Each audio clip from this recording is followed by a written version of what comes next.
Mandal legal service committee chairman మరియు Bhadrachalam judicial magistrate of first class V Shivanayak ఆధ్వర్యంలో road సురక్ష అభయాన్ రహదారి భద్రత అభయాన్ కార్యక్రమంలో భాగంగా భద్రాచలం అడ్వకేట్ బార్ అసోసియేషన్ సభ్యులు భద్రాచలం సివిల్ మరియు భద్రాచలం ట్రాఫిక్ పోలీసులతో ట్రాఫిక్ రూల్స్ అవగాహన ర్యాలీని నిర్వహించారు.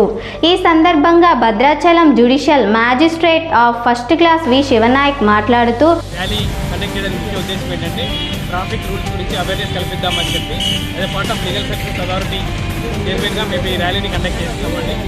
సో మీ అందరికీ తెలియజేయమంటే ముఖ్యంగా ఆటో వాళ్ళు కానీ ఇక్కడ ఉన్న ఇతరుల వెహికల్స్ నడిపే వాళ్ళందరికీ రింగ్ అండ్ రైజ్ చేసి మీరు బండి ఎటువంటి బండి కానీ నడపద్దండి. ఎందుకంటే మీకే కాదు అవతల పక్క వాళ్ళకు కూడా ప్రమాదం ఉంటుంది దానివల్ల. ఎందుకంటే మీరు తాగి బండి నడపడం వల్ల మీకు తర్వాత మూమెంట్ బండి ఎలా నడపాలో అర్థం కాకపోయేటట్టు దానివల్ల మీకే నష్టం కాకుండా ఎదుటి వాళ్ళకు కూడా నష్టం కలుగుతుంది.